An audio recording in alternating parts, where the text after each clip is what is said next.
So dealing with governments, competing against nonprofits, it's often something that is very difficult to do, right? And when I met this gentleman in Australia, I knew there was something special because he's a lot of people want to help people, they just don't know how to monetize. So you have a giant heart and you want to help people, but you don't know how to monetize that and turn it into a business that's sustainable.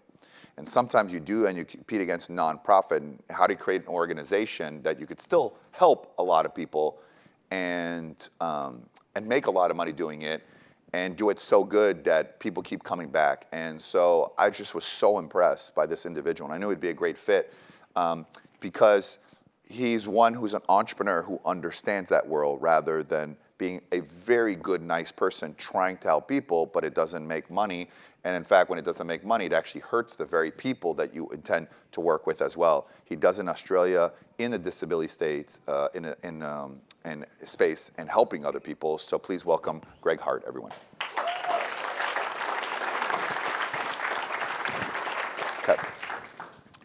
So in Australia, I know this for a fact, Australians have a lot of programs for governments to help people. And there's a lot of nonprofits that work in the disability and the health support as well. And my experience is they want to help people, they get the contract, they get the money, but they don't know how to hire the people, they pay themselves a salary, and there's a breakdown because they don't treat it like a business. You come in and you have a giant heart and a passion to help us, and have built a very successful business competing against nonprofits, right? And having the governments keep seeking you out, and now, the infrastructure around it in companies. And so what is the key to have had such great success in what you do? I think it's all about, with the people you support, you got to think about them. You got to think about what do they need. So say, for example, our group activities program, for example, we give them a choice of the different sort of group activities they want to do. So it's about, you've got to think about what they need, and then we cater for the supports that we provide. So say, for example, they want to go to a football game. We give them that, we give them the opportunity. So finance for a lot of our clients is very, very, they're not well off. So as a B Corp, and the reason they're not well off is just because they've had to sort of sacrifice the process of getting a higher paid job or building wealth because they're dealing someone at home with disability. Yes. And so it's not because they're capable, they just take all their energy in doing that as well. So that's really the big reason. So you have to have a tremendous amount of empathy to be dealing with this as well. And it's a lot. And so how are you able to work with governments, and why do they seek you out? It's also hard to get into government, right? There's a lot of people that go in and everyone has a program and stuff like that. So how does your business work? So we're registered providers in Australia. It's called the National Disability Insurance Scheme.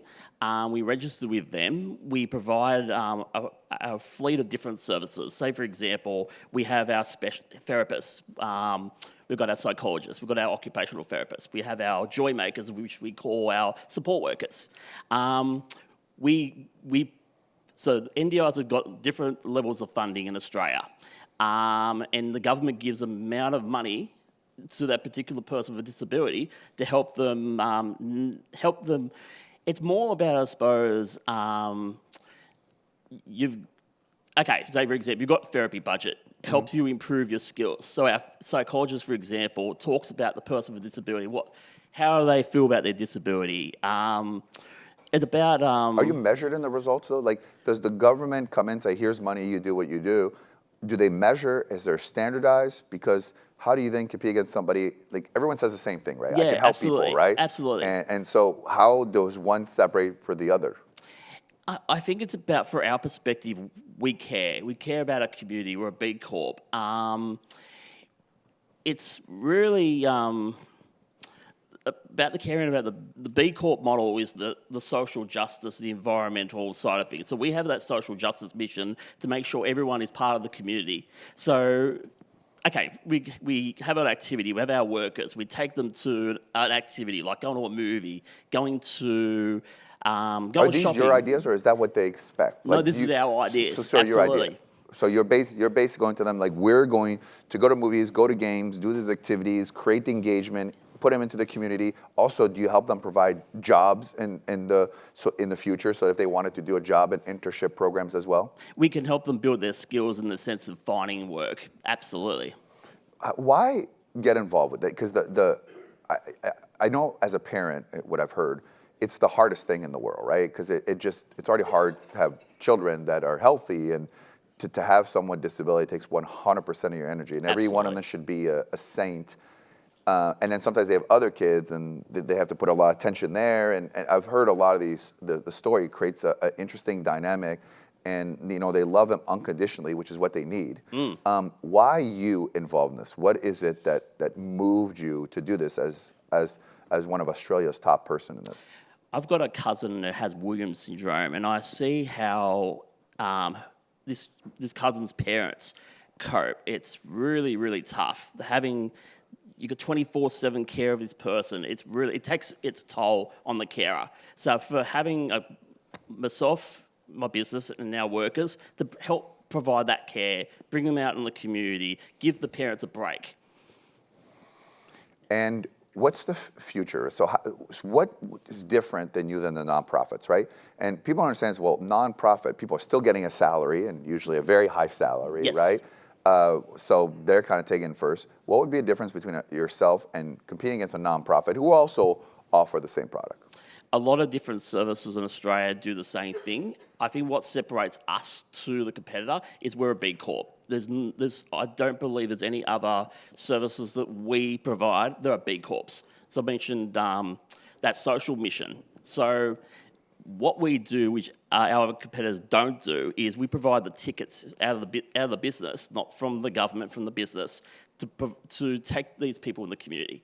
It's not about freeloading, like getting freebies. It's really about giving them the opportunity to build those skills to activities they want to do but they can't afford to do. And so basically, it's not just the therapy, and which is also important, the counseling. It's like, let's do activities which may not be in the budget. And so you create avenues to create a budget so that you can do that above and beyond and be experiential, which we've learned that is really what often heals and creates success and experiences. Absolutely, absolutely. And the other thing about therapy, like the government funds therapy for psychology, occupational therapy, speech therapy. So the government funds that. So there's not enough need for therapists. So creating our own therapists, training them up through the educational systems, it's fantastic that we can provide that support to people that really need it. In closing, I think you've done a great job, and I wanted to interview because you created a need and a demand rather than the typical in the box. Like, here's how much money I'm getting from the government or institutions or whatever programs out there. Here's what we're doing. And you did something above and beyond, which created a unique selling proposition and creating more of an experiential, which is why the government comes back to you, which is why outside organizations come to you. You've done a great job. And I think you're one of the few people, and because you know how to run it like a business, as opposed to a lot of people, they have a giant heart and you have a giant too. You match the business acumen to even give a higher level versus just, I want to help people, but at the end of the day, if I run out of money or I can't give the services, it actually is going to hurt the people. So you've done a phenomenal job at disrupting an industry, and clearly that's why you're one of the leading one as a big corp. Thank you for being on, Greg. Thank you so much.